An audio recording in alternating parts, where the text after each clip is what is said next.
This week on Buck in the News, the Buccaneers bring back a familiar face. Kendall Beckwith only has 1 week left, and 2 team captains square off against a Buccaneer legend. Plus, we debunk a popular narrative, discuss injuries, and the Redskins game. All of that and more, starting right now. Well, you made me weep, and you made me moan. Well, you caused me to leave, child, my happy home. But someday, baby, you ain't worry my life anymore.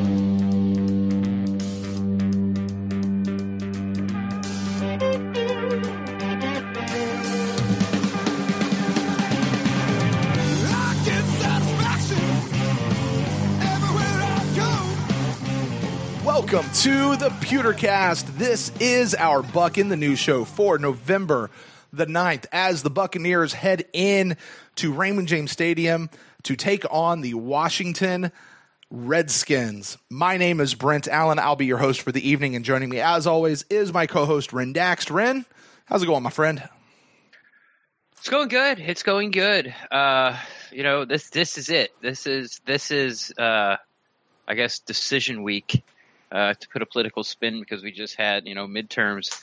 This is the deciding week for the Buccaneers. A lot of futures about who's going to. Mm-hmm.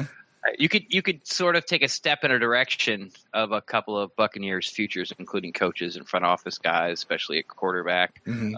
and the whole season in general, to the outcome of this Redskins game. So I guess to answer your question, I'm good. I'm would you happy. say that that's actually true? Like every Everything I say week is going actually forward? No. But would that be true? Like every week going forward from here? If they lose, Right. then, Let's say they win, right? Like it's each week Okay. going forward until they lose. if they keep winning, Right. and not until they lose, but if they keep winning, Okay. Fair enough. But it starts now. Like I said, yeah. It sort of starts out, but Yeah. I guess their next bad loss, or a loss, if they lose to the Saints and win the other 7, Uh-huh. that there's a difference. If they lose to the Saints and the Falcons and win the other 6, Mhm. that's different. But if they go and they lose to the Redskins, and then they lose to like the 49ers, and they lose to the Ravens, Yeah. but beat St. Panthers, but this is an extremely winnable game. And if you want to keep rolling with the Fitzpatrick train, or keep your hopes alive for Dirk Cutter and Jason Light coming back next year, Mm-hmm.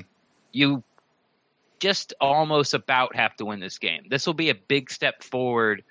If they lose, it's a big step forward to Jameis coming back. If they win, it's a big step forward for Cutter and Jason Light coming back. So it's the battle between the quarterback or the front office.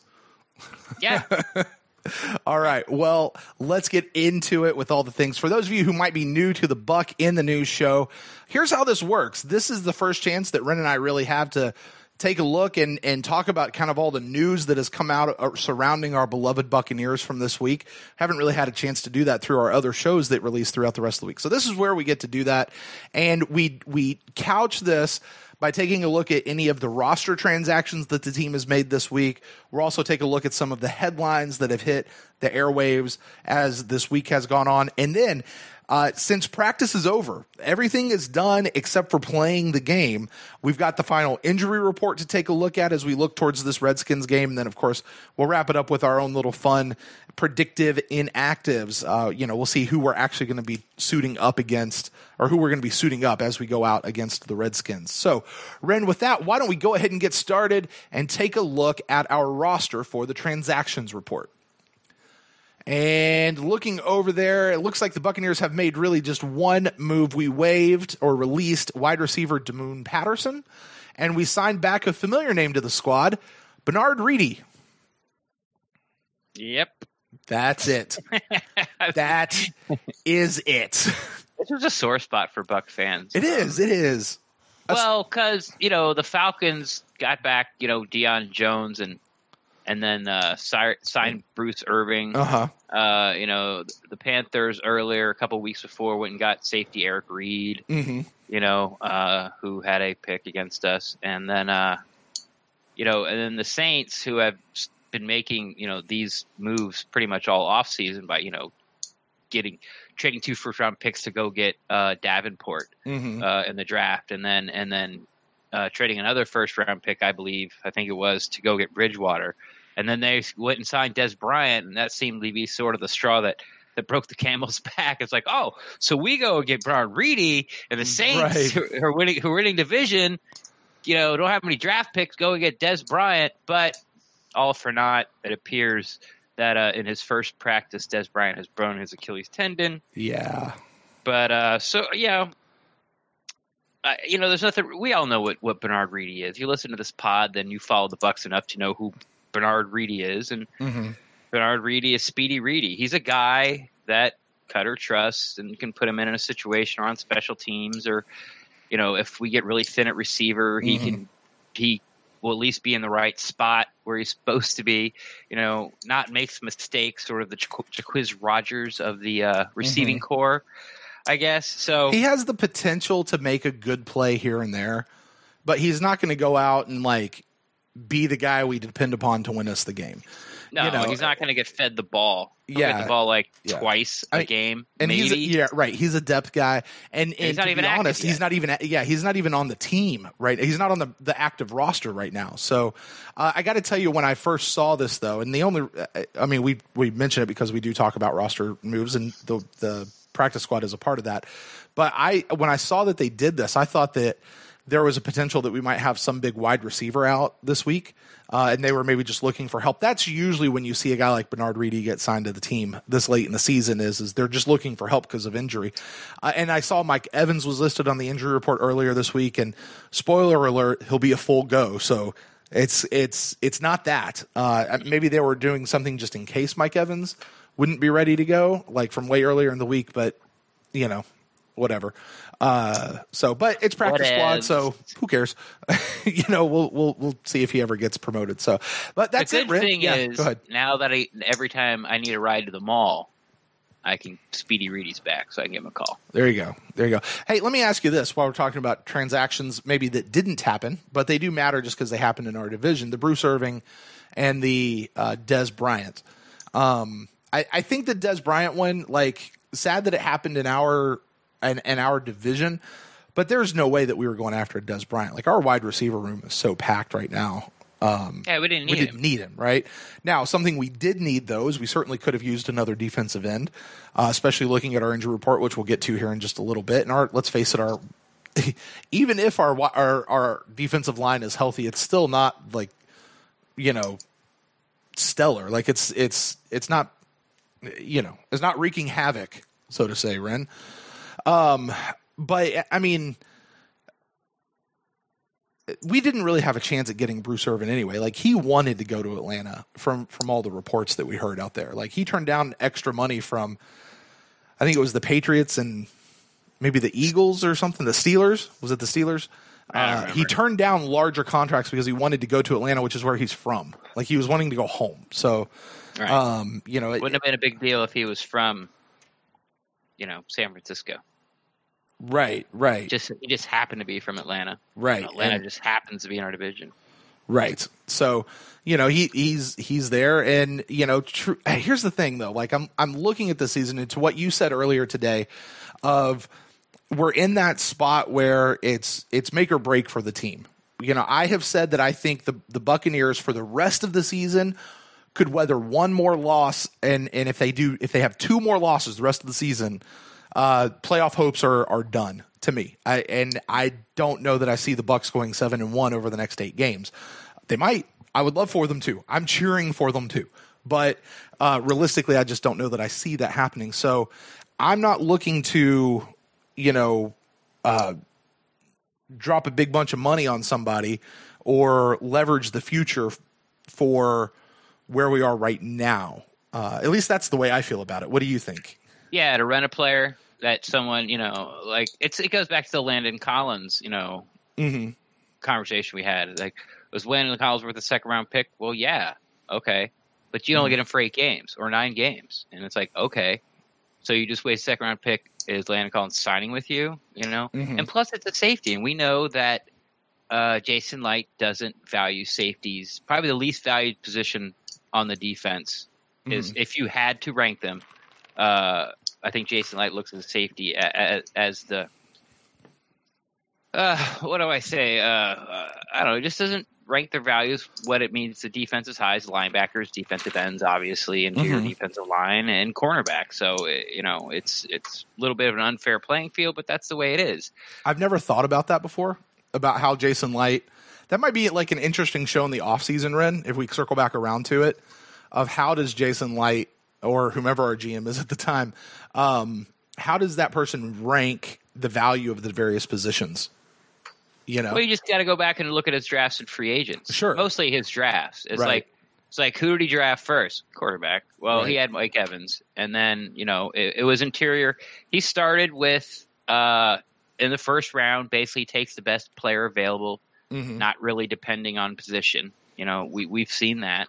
And then after that, he goes heavy after what he thinks their needs are, and it started with the offensive line, and then we've seen the offensive line be a common theme, I think, through all his drafts. Right. Not necessarily as high as Alley or Donovan, but he drafted Beninock, and he also drafted Kappa in there. So, Yep. Speaking of offensive line, Ren, why don't we go ahead and move over to headlines, some things that have come out, and kind of bouncing off that. First, Ren, do you remember last year? I don't remember if it was at the end of the season or if it was maybe just before the end of the season, but Cutter's up there doing a press conference, and he's like, shoot, I think our O-line was pretty good. I think they were in the top half of the league. And, like, everyone guffawed at the whole thing. Like, what are you talking about? Did you watch the same people that we watched for the last 16 games? And then I decided to go look it up, and turns out they actually were ranked like 16th, which not great. That's not good. But in a 32-team league, that is technically in the top half. So it turns out Cutter was right. I don't know if you remember that. Well, I just saw, actually, before we started recording, Greg Allman sent out a tweet, and I don't know what metrics he was using to grade this by or where he got this from, but he sent out a tweet saying that the offensive line is ranked 17th, which means they are now officially in the bottom half of the league. But, I think it begs the question. They were 16th last year, 17th so far this year. That's, we can joke about top half, bottom half, but realistically, 16, 17, that's not that much of a difference, right? So, I'll put it to you. What has been the difference, if any, between the O-line from last year, which we all agree was fairly horrendous, or the O-line from this year? Like, is it really any different given the changes that we made on the O-line? Well, there's a couple things to unpack here, and I think the first thing we need to think about as Bucs fans is most of us don't get to watch another team 16 times a year. We watch our O-line and we see how it doesn't open the holes we think it should. Doesn't make it doesn't hold up in pass protection as well as we think it should. And then we see the other team's offensive line come in, and the running back gets lots of yards, and the quarterback runs for lots of yards. We don't get a lot of sacks. So when you compare it against that, you're like, we can't be really that good. But like you said, when you compare it league wide, we're kind of in the middle. Well, why is that? Well, because our defense is terrible, and every O-line that we play looks a lot better than they are. So that's what kind of puts us in the middle. So when we're watching, the Panthers O-line only give up like a sack, to Cam Newton and run for all these yards, and then we watch them the next week and they go into Pittsburgh and Cam gets sacked like 6 times, and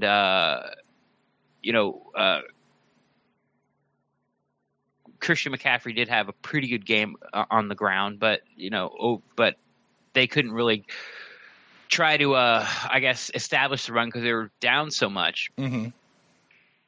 So basically what I'm saying is, when you watch an offensive line against the Buccaneers defense, they're not as good as you think they are. And then when you compare that against our offensive line, it seems our offensive line is always not as good as the team we're playing. But that's, in my opinion, the defensive fault. And also, you have to say this year between the 16 and 17, last year was a 16-game sample size. The offensive line still has 8 games to improve or decrease their ranking. So it's a little too early. Yeah, we all thought that the offensive line would be able to run the ball this year, even with Beninock. Like, well, he's a road grader. Do we know why they can't? No, I don't know why. And everyone's throwing point fingers at George Warhop now. Right. Probably louder than they ever have. There's always been a few people out there. Mm-hmm. But then if you're pro Warhop, you can just say, well, Caleb Beninock just absolutely killing us at the tackle position. I mean, absolutely killing us. Killing us in the run game, killing us in the pass game. So those are the 2 things I would say about that ranking. Yeah. Is one,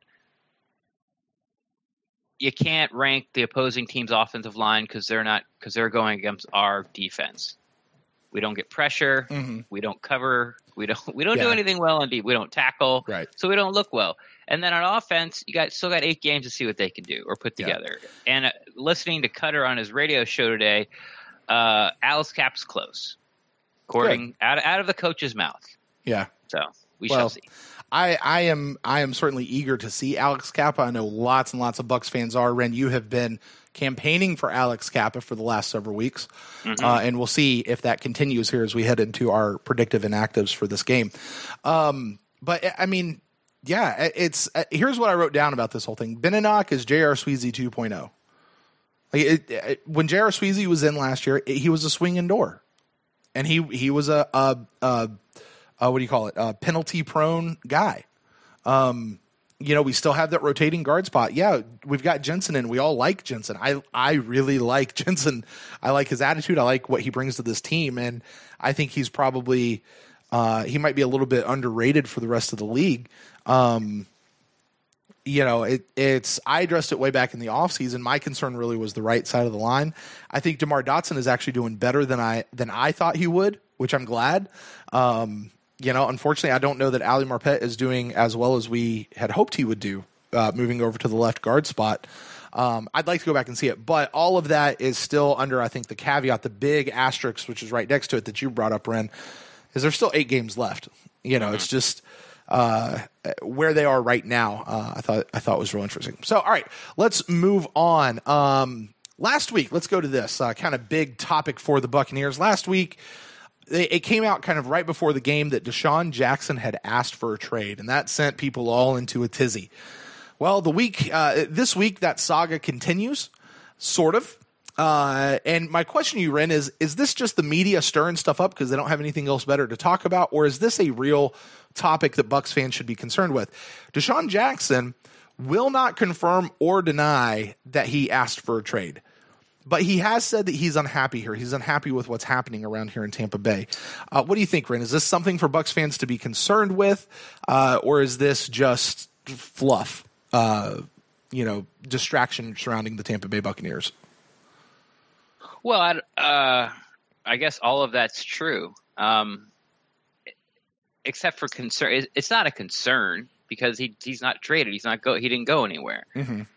It's not necessarily fluff because when someone's with Deshaun Jackson's talent and the narrative and the story that it's been with him since he's been here, as far as Jameis not be able to get him the ball, and then Patrick gets in and he's getting him the ball, and then Jameis comes back and, oh, look, Jameis got him the ball a little bit. Then Fitzpatrick comes back and Fitzpatrick now's not getting him the ball. So right. It wasn't that Deshaun Jackson didn't necessarily want to be here. Like, it's not that he didn't like was going on in Tampa Bay, except the losing, And you say he didn't confirm or deny the trade. Well, he sure didn't deny it. And in today's day and age, and probably forever, if you don't deny something, you don't have to confirm it for everyone to assume it's true. Right. So it's like, did you, basically the conversation went, hey, Deshaun, did you ask a trade? Did you ask Chase Light for a trade? And instead of saying no or yes, he goes, that's, those conversations stay private between Jason Light and me. Oh, really? Well, then how did it get out to Ian Rappaport? Like, because I can guarantee you Jason Light didn't tell him. You want to know how? I think this is why I think I know how all that kind of stuff. I think it goes through his agent. I think it's the agent putting stuff out there to put pressure on Light and to let other people know that Light to call light. Yeah, right. It's what it is. Yeah, right. And the thing is, Deshaun really doesn't even have to ask for it. Like the agent could, and I think we've seen examples of these. And nothing comes to my head. I just remember feeling this or thinking about this. The agent could just say that to a guy like Rappaport, whether it's true or not. And then Jason starts getting calls. Right. So, it's I don't, yeah. Anyway, go ahead. JPP didn't ask for a trade. Right. Jason Light asked. So, right.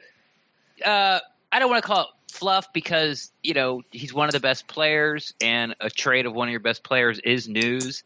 The reason it seems like you could say it's sort of old news now or water under the bridge because, Deshaun Jackson didn't come out and talk till almost 2 weeks after the story broke. Sure. It was the first time for the local guys and girls to talk to Deshaun Jackson. So obviously they're going to, write and make videos and Twitter posts about what Deshaun Jackson said. So, I mean, I think after this game and probably even after this show, everything's going to be said about it. I heard he came out on his podcast and said he wants to finish his career as a Buccaneer. He did. He also said that. So, Yeah. Well, until, basically what he's saying is like, I want my $11 million next year is kind of what he's saying. Right. He's like, hey, I want to be here, guys, until you start losing again. Like once, until I get my roster spot guaranteed and get my money. Mm-hmm. And if we're not, if we're not winning again, then I, might ask for a trade again. Yeah. But so, like I said, I wouldn't call it fluff. I would, it's something to talk about. But that the Deshaun Jackson being traded saga is over. For at least maybe a calendar year now. All right. Well, from one saga to another, let's go to this one. Lots of people talking about this. I think by now most people have seen it. If you haven't, you can go back and look at it. The tweets and the pictures and things are out there. Warren Sapp, former Buccaneer great defensive tackle, first ballot Hall of Famer, he wasn't a league MVP, but Super Bowl champion. He was a defensive player of the year. Defensive player of the year probably a couple times. No, just once. Okay. Whatever. He's a damn good player, Yeah. And regardless of what you may think about Warren Sapp as a human or an individual, he really doesn't give a shit, but he was a fantastic player. And this is a guy who knows football. So he comes out and he's talking about the defense. I believe it was from this past game with Carolina. And he said something to, I know defense when I see it, and that's not defense, or he said, I don't recognize this as a defense or something. And he's just kind of tearing up what the Buccaneers are saying. And, Warren Sapp, for all of his, for all his stuff, he still very much identifies as a Buccaneer. He is still very much invested in what happens here with the Buccaneers. And, a couple of our team captains on defense, especially Kwon Alexander, Lavonte David, took issue with that and kind of clapped back at him. Don't use that word. They okay, whatever. I don't know what else you call it. They snapped back. I don't know what you call it. Anyway, replied. Replied. Talked about it in a thread of their own, and even went back with Warren Sapp. Warren Sapp saw it, and he came back and was like, "Who are you talking about?" And Kwon's like, "You." Call him like an MFer or something like that. So, and they said something to the effect of, we're going to get it. You weren't that great when you first started either, and blah, blah, blah, blah, blah, blah, blah. Well, that's just sent, Buccaneers Twitter, not into the stratosphere, but people have definitely been talking about it this week. So, let's dish, Ren. What do you think's going on with that whole, how do you feel about all that? I don't care. I actually thought that would be your answer. Yeah, I don't care. Look, man, there is no secret that Warren Sapp off the football field was a jerk, and probably still is. There's many, many, many, many, many, many accounts of Warren Sapp's behavior towards Buccaneer fans, people he's worked with, when he was on ESPN or NFL Network or wherever other jobs he's been fired from, because he's Warren Sapp. So I'm not really high on a Warren Sapp as a person. All those things about a player you said is true. Now, does Warren Sapp know defense? Absolutely, Warren Sapp knows defense. But the problem was, from what I understand, was he was calling out Lavonte David, by name on this one play about how he should have leveraged the guy to the inside instead of the outside. And that's how it all started. And Kwon's like, you don't know what he's talking about. And then, now, having said all this, and Rick Stroud actually has called Warren Sapp. And from what I understand, Rick Stroud said, Warren Sapp's like, I'm just dissecting the play from what I know. He's like, Warren Sapp even said to Rick Stroud, I could be wrong on this. But what happened was but instead of it basically Warren Sapp is doing, with a little bit more knowledge, probably firsthand knowledge. I mean, he's doing what you and I do when we look at tape, or what our friends over at Real Bucs talk, or Trevor Sikkema, or any of these Stephen Che, right? What these guys that go in and cut up film. I mean, it's the same basic thing that Warren Sapp was doing, right? And we saw this stuff in training camp, where thank God it never happened to me. But where people would post one play off an individual drill, or offense defensive line drill, and someone like, oh, this person got beat bad, and someone from their family or that person themselves would be like, yeah, this drill I'm supposed to be doing that, so you don't know what you're talking about, Right. Somebody just did something about Donovan Smith a couple weeks ago, saying how he missed this block and was lazy, and Donovan Smith got back at him. He's like, dude, you don't know what you're talking about. I saw that one too. I did. I saw that. I remember that. Yeah. Yeah. So it happens all the time. Well, Right. I say all the time, but for it to be a Hall of Famer, doing it to the team he used to play for, and then the guys that play for it now are telling him to shut the F up, basically. It's just not a good look. So, and it's not a good look for anybody, Right. Warren Sapp is not really a film breakdown guy. He might be doing this to sort of get his name out there, to be like, hey, look, I know what I'm talking about breaking down defenses, maybe build his brand.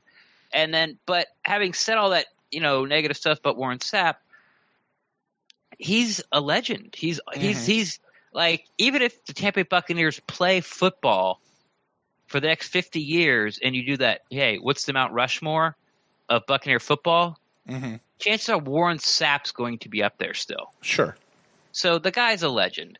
So for guys that are on a historically bad defense, You mean the captains of a historically bad defense too, right? go after the guy who has a gold jacket and a Lombardi trophy and a Super Bowl ring and a Hall of Fame jacket and tell him to be quiet as to know what he's talking about is also a bad look. Yeah. So wherever you fall down on this, you're right. Yeah. And besides that, I don't care. Yeah, you're 100% right. And that's, I think when I come back to it, it really comes down to I call it a matter of respect or something like that. Like, whatever you think about Warren Sapp, this guy's done it. And, he may not know what he's talking about, and he may not do whatever. Oh, he does, but maybe not on that play. Yeah, exactly. And he's not in the rooms, and he's not whatever. But listen, if this defense was doing something, and he started criticizing them, and they were like, "Dude, shut up! We're taking care of business." That's fine. When you're not taking care of business, Kwon Alexander and Lavonte David, y'all come after me if you want. I don't care. If you're not taking care of business, you shut up and you ignore the stuff that's going on out there. Get off social media and do what you got to do, because until you put up that's the thing. Warren Sapp, he's put up the numbers to say it. Now, if they want to clap back at you or me or Stephen Che or Real Bucs Talk or anything like that, because you know what, we haven't done that.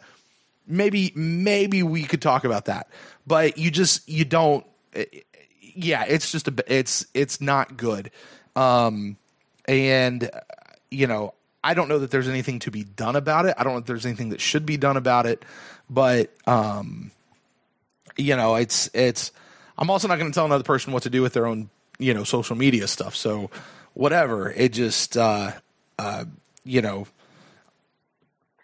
don't know. There's nothing to do about it, but it just, not a good It was look. weird. That's all. Yeah. It was just weird. It was like, huh, Yeah. like that just shouldn't have happened. Right. I mean, it's kind of like watching your cousin or your uncle or something clap back at your great grandfather. Oh wait, I'm sorry. You don't like me saying that phrase. It's like watching them you talk back to your great grandfather. There you go. Just use the words you used before clap back was popular. Yeah, I don't even know. Like 6 months ago, bro. I don't even know. Man, I'm hip with it. I'm in with the kiddos these days. Uh-huh. Anyway, so all right, let's move off that, and let's move on to something more football, like actual football related to our current Tampa Bay Buccaneers. Kendall Beckwith has still not been activated to the roster, which means he has 1 week left. Actually, it's a week and change. He will be out for this game. He's not even inactive. He's still on the PUP list, right? And the Buccaneers can sit him out for next week's game as well. But then by Wednesday of the following week, that's November the 20th, or 21st, I think, the Buccaneers have to decide what to do with him. Now, today in his press conference, Dirk Cutter comes out and says that things are a lot brighter today than they were 3 days ago for Kendall. But it's got to go back to the doctors, and they've got to be fully confident in him and all that kind of stuff. So, Kendall could be on his way back. Could not. Yeah, and just to be clear, this is not Dirk Cutter's decision. It's not, hey, Kendall, he looked good enough for me. Like, it's not Dirk Cutter going, oh, you don't look like you're practicing good enough, or you're not up to speed. It's all doctors and Jason Light and all those things. Like, even if the doctors clear him, to be able to come back on the 53, then it becomes up to Jason Light if Jason Light wants to make a roster spot for him. So it's not up to Dirk. Now, Dirk did say that after the first week of practice when Kendall returned, that he'd probably be on the pessimistic side about him making the 53-man roster this year, or even playing football this year, I guess I should say. But then, like you talked about, he said on his radio show that he looked a lot better. I don't think he went as far as – he didn't go as far as to say that, hey, Kendall will be back soon. He just said that his chances are a lot better than they were last Friday. Yeah. He seems to be improving. And then once again, remember, it's not Dirk's call. So Right. So hopefully we'll see him back. I mean, we certainly feel like we could use him, especially if it's the Kendall Beckwith that we had last year. So because he certainly, I think, was one of the bright spots of I think he was one of the surprise bright spots from the draft from last year. So would definitely like to see him back. All right, Ren, I got one more thing to talk about, unless you've got something else, but I'll go ahead with this. I am here, and this is not a Buccaneer headline that you saw on anywhere else. You didn't see this at ESPN with Jenna Lane. You didn't see this at the Athletic with Greg Allman. You didn't see it at Tampa Bay Times with Rick Stroud or the soon-to-be departed Tom Jones. This is coming to you exclusively, Ren, right here from the Pewtercast. And here's what I'm talking about. Original research. It's called original research, my friend. Original research. Ira Kaufman. I am here to declare and this may get into people's crawl, but I don't care. Crawl. Crawl.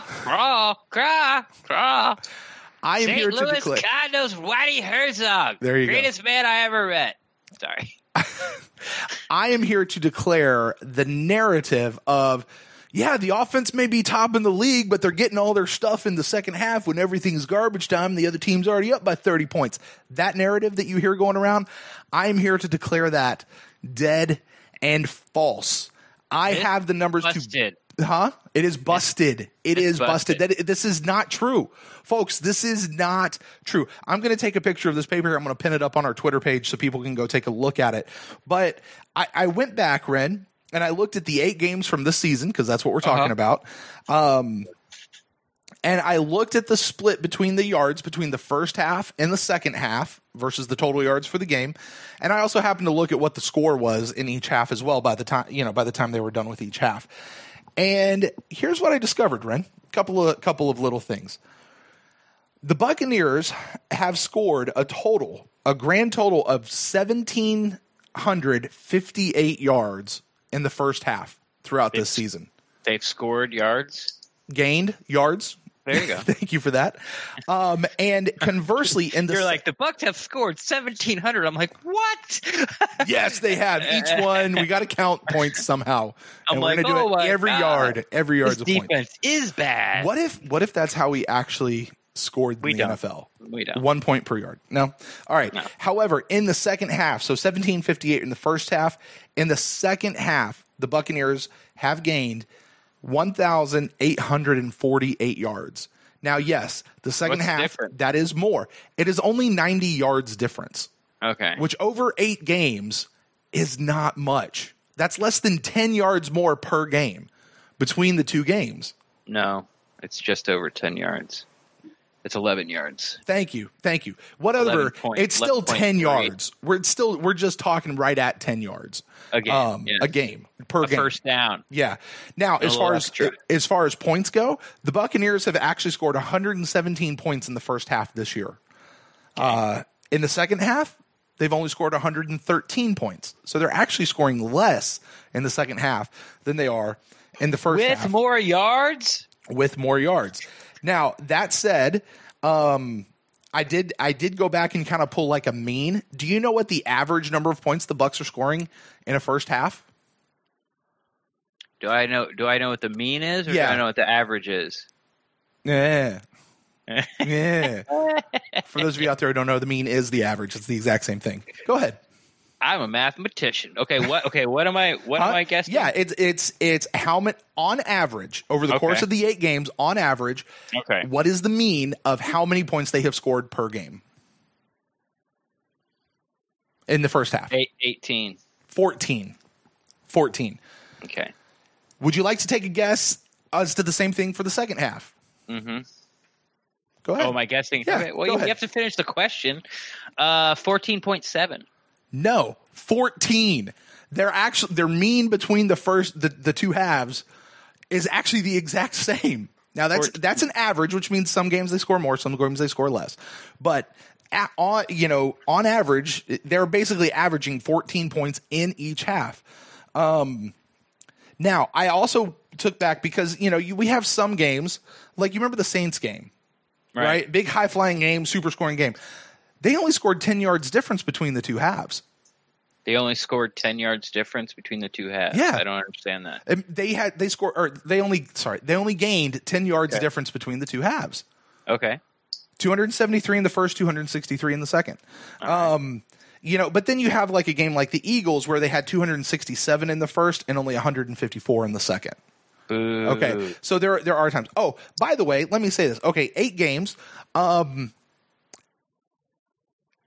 How many games did they actually score more yards in the first half, gain more yards in the first half than they did in the second half? You care to take a guess? Out of 8? Yeah. 7. So you think they gained more yards in the first half in 7 games and only gained more yards in the second half in 1 game? Yes. That's what you're saying. You're wrong. It's actually an even split. It's 4-4. No way. It's 4-4. It's right down the line. And I went and actually did the a percentage. Like in the first half, so they scored 273 yards in the first half of the Saints game. Quit saying scored on yards. You're confusing people. Quit saying scored on yards. Sorry. You guys don't understand. I'm trying to talk fast here. But let me try to slow it down. They gained 273 yards, and their total yardage for that game was 536. Okay? So the percentage of that was 51% of their yards were scored in the first half. Or gained in the first half versus 49% of the yards came in the. That's an overall? Half. Yeah, it's for each game, right? The percentage. So I took a mean of just the percentages to see because some games they're really close, or some games they are a little bit separate. Here's what I discovered: the Buccaneers are typically gaining 49% of their total yards in the first half. And gaining. So everything's 50-50. It's basically 50-50. Yeah. Yardage and points are points being scored basically almostly identical between the first and second half. Exactly. And if you want to throw like a little weird caveat into all this, the Browns game, the Buccaneers gained 242 yards in the first half. They gained 222 yards in the second half, plus the overtime. Like that gets wrapped in. Overtime gets wrapped into second half. Including yeah. So, but then you have there's like a weird outlier of the Bengals game where they gained 243 yards in the first half and then gained 319 yards. So, there are games where they do make up for it in the second half, but overall, and by the way, that kind of disparity has only happened twice in the so overall, it's a split. It's an even split. Balanced as far as the way they're gaining yards, and maybe not the way they're gaining them, but the fact that they are gaining them, the fact that they're scoring points, it really is split. All of this to say, it goes to what Ren, you and I have both been saying. The offense isn't the problem. And when we talk about the offense being a top offense in the league, I got a thing that came on my phone this week, Ren, that said the Buccaneers are one of the top offenses in the NFL. This is from the NFL app. Get tickets now to see them live. And I was like, well, okay, is that, there was a little bit of that sort of spurned this whole thing. I was like, well, are they really? I mean, isn't it really just coming in garbage What time? Does the NFL know about stats? Right. So I just, I went and did the math and added it up. And it just, what it came down to was it's even, it's across the board. The offense is doing pretty good. And by the way, that is in light of a shoddy 17th ranked offensive line, a complete lack of a run game, quarterbacks where the ball gets turned over. It's not a perfect offensive line or a perfect offense, but they're getting stuff done and they're ranked in the top half of the league. The problem obviously is the defense and we've well documented that on this show. So I just wanted to share that. I was super proud of doing the math and doing the work on that.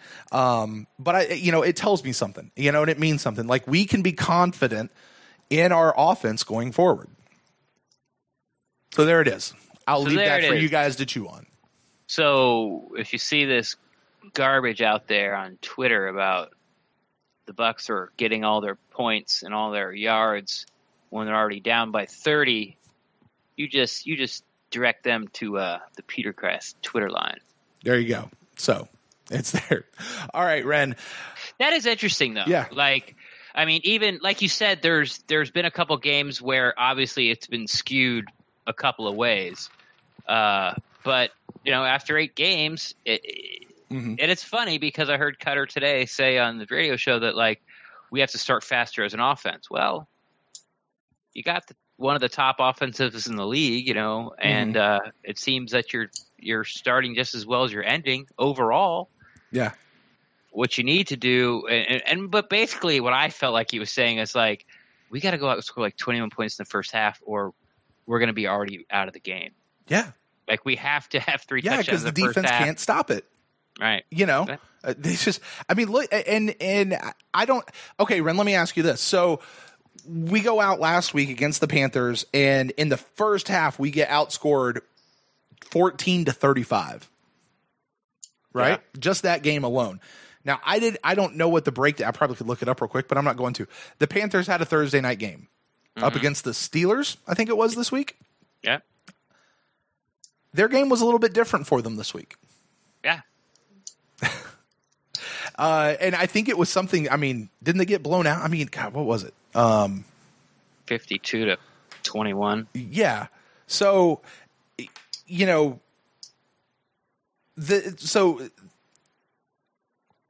well, it really changed the game. Our defense couldn't stop them last week. And then they met a defense that could stop them, and there you go. Well, I think the whole game turned on the turnover. The Panthers got the ball, drove down, and scored. And it's okay, we're the Panthers. It's going to be a good game. Steelers 1 play scored. Panthers get the ball back, and Newton throws that pick 6. Then the Panthers couldn't answer, and then it was just off to the races. Mm-hmm. It's sort of when you watch the Panthers against the Bucs, wow, it's a really good team. They didn't beat themselves, but they don't beat themselves. They tackle well. They just, they didn't cover particularly well in the Steelers game. Their offensive line got exposed, which means Cam Newton's not having any fun. And like Gerald McCoy says, I totally agree with you. Wipe that smile off Cam's face. You're going to win. Like if Cam's not smiling, he's not playing. And so, yeah, and he threw that pick six, and like I said, they started beating themselves, and it was over. But you have to have, and they also had 6 sacks, man. You got to get that pressure on any quarterback, especially someone like Cam Newton. Yeah. So they don't have fun, and we can't do it. And if we don't do it this week, man, because they put 2 of their offensive linemen IR, their other Pro Bowl All Pro. I'm pretty sure he's an All Pro. Yeah. Trent Williams, he's out. Their third down scat back, sort of non-power back, to use an old term like scat back. The backs have been giving us troubles like the McCaffreys, the Cohens, the guys that can bounce it to the outside. He's out. Yeah. So it's Their basically starting cornerback is out. Well, he's questionable, but he's more than likely he'll be out as well. It doesn't matter. I mean, we're going to move the ball and score anyway. It doesn't. I don't think it really matters who you put out there against the Buccaneers offense. Right. Like I'm telling you, man, they're going to attack the edges. They're going to come after Brent Grimes, and they're going to expect. This is what I expect to see, a lot of read option with Alex Smith. All right. There you go. And this, I mean, to what you say there, and we'll kind of turn here towards the injury report as we do, because it's time for that. It sounds like that the Buccaneers offense could potentially have another huge game themselves, which would be great. It really is just going to matter of whether or not the defense can stop the Redskins. If they can't stop this Redskins team, like don't count them to stop anybody. Yeah. And the offensive line is that beat up. Yeah. And when we I remember when I last really said this, it was about that Bears game. It was going to turn on what the defense could do. Turns out the offense struggled pretty mightily in that game as well. So let's take a look at it. The injury report for the Redskins, you already mentioned a few names there. Also included Chris Thompson, and then you mentioned Trent Williams, a tackle. Chris Thompson's a scat back. The scat back, right. Both of those guys are out. Jamison Crowder, who's a wide receiver, is questionable. Morgan Moses, who is their other tackle, he is listed as questionable. And Quentin Dunbar, their cornerback there, he is also listed as questionable. Moses and Dunbar especially are not looking good to go. I know they're questionable, but I was looking at Redskins social media and their sites and stuff, and they're saying that those guys probably won't go, given what happened to them or whatever's going on with them. They're also talking about how the Redskins are going to have a makeshift offensive line, and Jay Gruden, little brother to John, is anxious. He says he's anxious to see this makeshift offensive line. He says he thinks that they can handle it. It's just they're not sure about handling it physically down in Tampa with the heat and stuff this time of year. So that could be something interesting to watch, as we go forward. Other than that, they have a laundry list of people on their deal, but they're all full participation. They'll all be listed to go. The only real big name on there I think that we could really talk about, or that we need to talk about, is Adrian Peterson, who the last time we saw him, he played for the Saints, and he came in and lit us up in one game. We saw him against the Cardinals? That's the game he lit us up, was the Cardinals game. No, I thought it was the Saints game. No, it wasn't. Okay, well, whatever. We saw him, and he lit us up. Cardinals game. I don't care. Whatever. We saw him, and we lit us up. And here we are seeing him Everyone again. else cares, Brent. That's how we get nasty emails.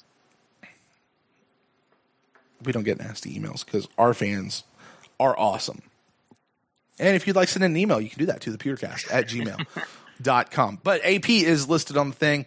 Are you concerned about AP at all, really, going into this game? He's having probably the best year he's had in since he left Minnesota. Yeah. In his old age. Yeah, but I just don't think you can depend on a running game enough in today's NFL to just grind it out and win a game that way. Mm-hmm. So do I think Adrian Peterson can have a big game? Yeah. Do I think he's score a couple of touchdowns? Yeah. Mm-hmm. But I don't think like stopping Adrian Peterson isn't the reason we're going to win or lose this game. It's going to be defend the edges, and I just, for some reason, I think just Alex Smith's legs is going to really, if we're going to lose this, I don't think we're going to lose the game. I think if Washington's going to hang in this game, it's going to actually it's going to hang on Alex Smith's legs, not his arms this game. Interesting. All right, well, let's turn our attention. Wait. Just so we know, and with that, like I said, their cornerback most likely will not play. They actually say he's a long shot to play, not Redskins people, but they're locked on guys and the people who do what we do over there. And playing in his stead is actually an undrafted free agent ahead of one of their draft picks from this past year. So they're certainly concerned with what that could mean for Djax and Evans being on our team. But they're not even thinking about Godwin and Humphreys and Brate and OJ Howard. Not that those guys would be covered by a cornerback, but it certainly could be interesting. All right, let's turn our attention to the Buccaneers, our beloved Buccaneers. Ours is a little more, it's shorter, but it's a little more hard hitting. Back on the injury report this week, re-aggravating his injury from 2 weeks ago, Vin Curry.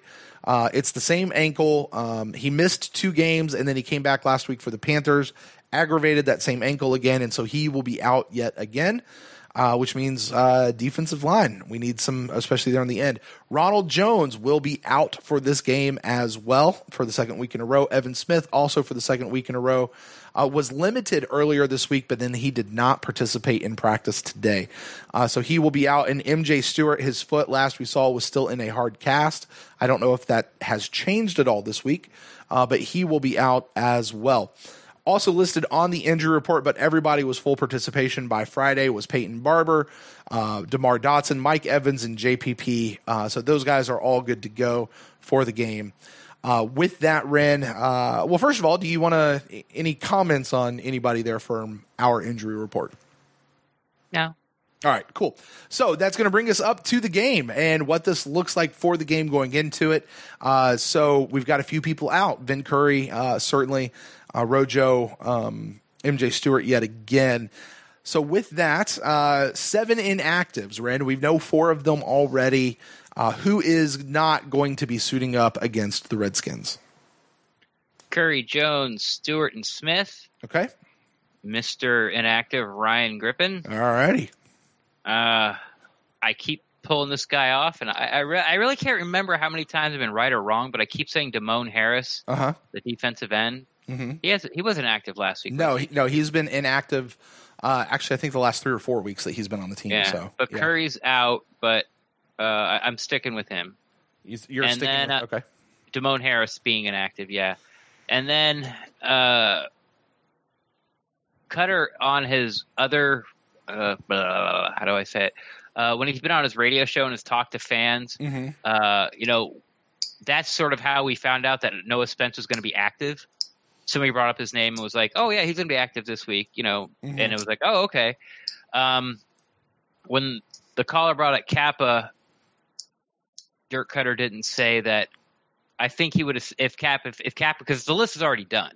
Right. By the time he does his radio show. So if Kappa was going to be active, I think he would have let the cat out of the bag, so to speak, and say that.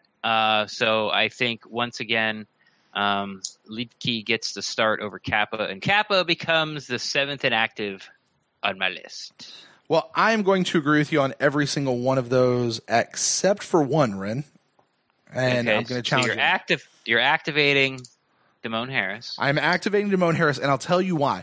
On last week's inactive report, we saw both Damone Harris and this other new defensive tackle, Nunez Roches.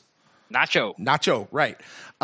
So with Vin Curry being out yet again, I'm going to pick the guy on the team that's an inactivated defensive end, and I'm going to activate him and leave the defensive tackle, which is Nacho, on. So for me, it's Curry, Rojo, Evan Smith, MJ Stewart as the guys who are out on the injury report, and then Mr. Perennial Ryan Griffin. I agree with you. I think Alex Kappa is still out, but I'm going to activate Damone Harris. I'm going to sit Nacho this week. So I like the way you're thinking. I just sense there's so much flexibility along the defensive line as far as guys that play defensive tackle and defensive end. I think that they just like Nacho better. and that's why I'm going with. I'm interested to see Nacho.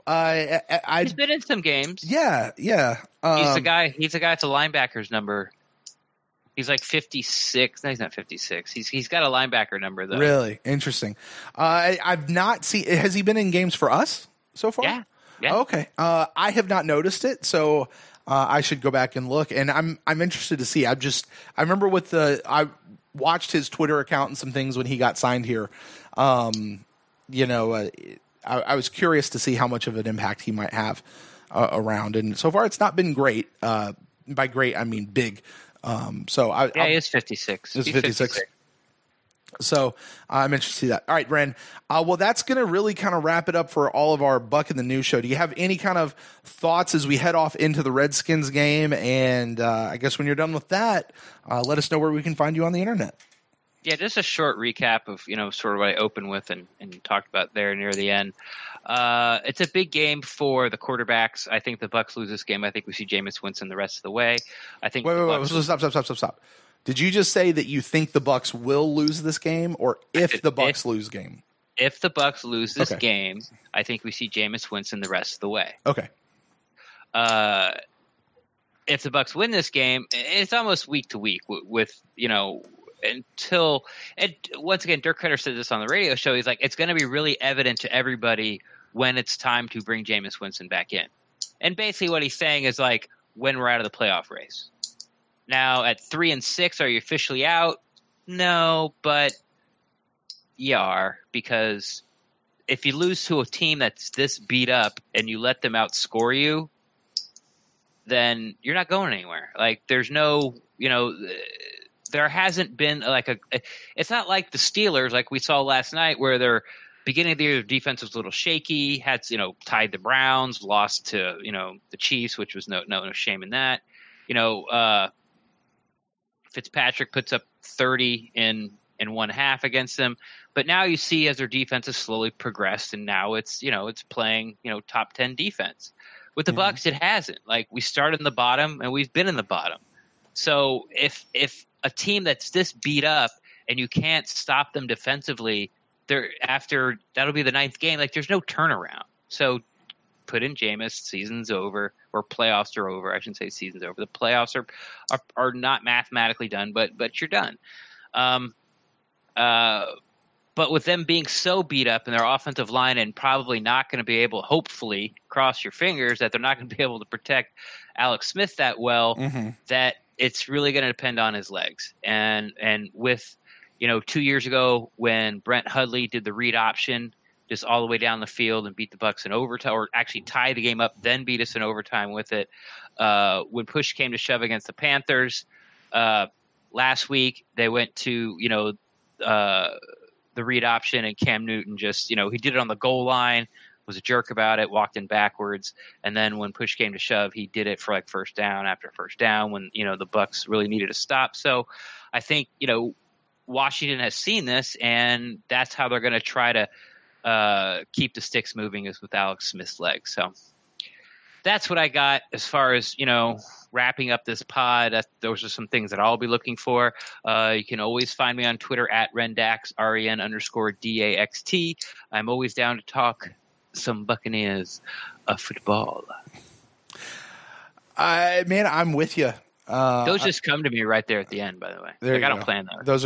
Those are unique each and every time. Huh? Straight organic genius. There you go. That's creative energy live right there. Yeah, man, this game, like all, it's not the offense. I'm not worried about the offense. I'm just worried about the defense. And, I really hate doing score predictions. I really do. And don't. And I'm not going to. But, who's going to win, though? Do what? Who's going to win, though? I don't know. I really don't. I'm not. Really? Here's what I think the Buccaneers. I said this on the Locked On show earlier this week.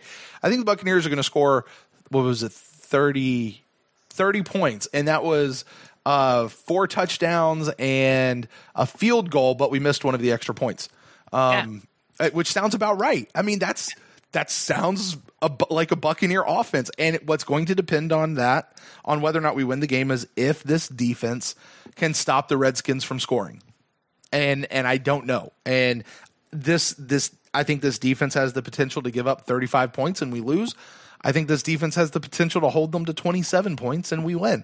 So, especially with a very beat up makeshift offensive line, maybe they can get something. Maybe they can do something. Maybe this week we see JPP cross the 10 sack mark.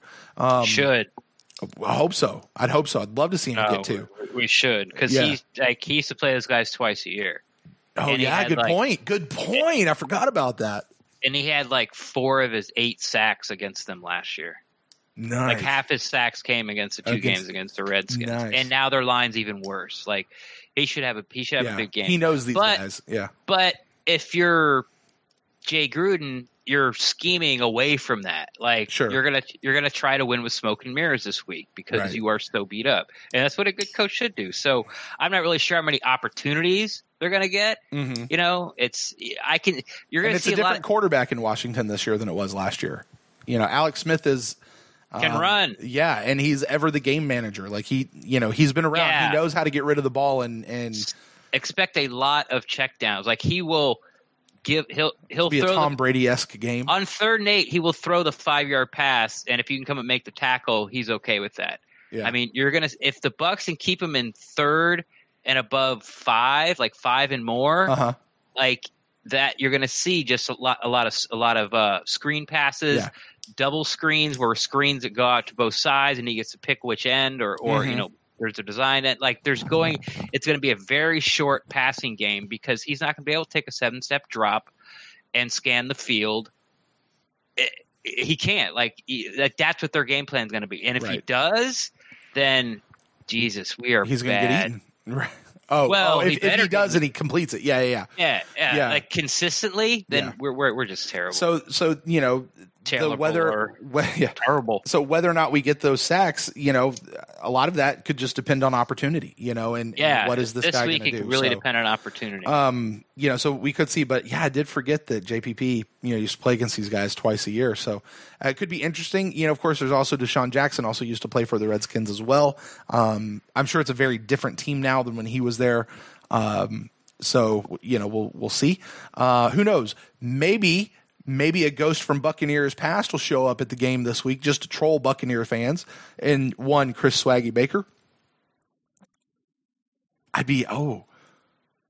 me odds. What do you think the chances are Baker shows up for this game? Remember when he showed up for the Lightning game? Yeah. Last year, just to he's cheering on the Philadelphia guy or the Washington guys. He was a Caps fan before. Sure. He was, because he actually went to the game when the Caps played the Lightning early in the season, in Tampa. He went. I remember seeing that. And I was like, this is before everyone knew he's such a turd. I was like, he's a hockey fan. That's pretty cool. Oh, he's cheering for Washington. Well, okay, I get it. You've only been here 6 months, and then the playoffs roll around, and he turns into Swaggy Baker, and you're just like, oh yeah, thanks, buddy. Here's the thing, Bucs fans. I think if you see Swaggy Baker, if you happen to see him, just remind him that he's in the stands and not on the field this week. So, and laugh. Just for that. All right, Ren, with that, let's go ahead and get out of here. You told people, let me tell people. If you guys want to get in touch with me, I'm at Brent Allen Live across all the social media. Apparently, our friend Gene from Buck What You Heard is boycotting me right now, Ren. I don't exactly know. Why? I don't. He says that I was trolling him, and I'm not really sure. But to our boy Gene, bring it in, brother. It's all the love. But apparently he's boycotting me. So if you want to find out, hit up Gene. Clap back at him. No, I'm not going to do that. I wish you guys could see Ren. This is an audio podcast, not a video podcast, but that look is very funny. Anyway, Brent Allen Live across all the social medias. And if you want to get in touch with the show, you can find us at the Pewtercast on Twitter or at facebook.com/thepewtercast. Or you can send us an email to thepewtercast@gmail.com. If you would like your email read on our upcoming Final Thought show, please make sure that they're in before Tuesday night, Tuesday, 9 o'clock night. Make sure they're in. That way we can get them read for you. But other than that, we will be back with you guys Sunday night for the Instant Cast. We'll have a very sweaty and broiling host here in Brent Allen because the air conditioner in the studio is broken. But I wondered why the window was open. I will suffer. If you guys have heard anything come through the window in the course of this recording, my apologies, but it's hot as something that would make us lose our PG-13 rating. What's the temperature there? The thermostat on the wall says 86 right now. So it's hot. It is like hot up halfway through November. Yeah. And it's like I'm in the upstairs area of my house, so heat rises, so it's naturally warm up here anyway, all throughout the day. But I will tough it out to bring you guys the instant cast. We will make sure we have that going live, Mixler, YouTube, and all the other fun places. So with that, Ren, I guess that does it for us. So until after the Redskins game, go Bucs. Shiver my timbers, shiver my soul, yo-ho-hee-ho. There are men whose hearts are as black as coal, yo-ho-hee-ho.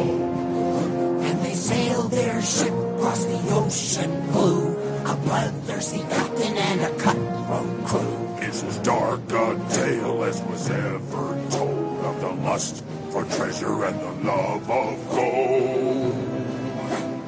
Shiver my timbers, shiver my sides, yo-ho-hee-ho. There are hungers as strong as the wind and tides, yo-ho-hee-ho. And those Buccaneers drown their sins in rum. The devil himself would have to call them scum. Every man on board would have killed his fate for a bag of guineas or a piece of bait. A piece of bait. A piece of it. 9, 6, 7, 8. Hula waka, something not right. Many wicked, icky things gonna happen tonight. Hula waka, sailor man beware. Making money in the ground, there's murder in the air. Murder in the air. One more time now. Shiver my timbers, shiver my bones, yo-ho-hee-ho. There are secrets that sink with old Davy Jones, yo-ho-hee-ho. When the mainsail set and the anchors weigh, there's no turning back from any course that's laid. And when free and liberty sail the sea, you can bet your boots will be treachery.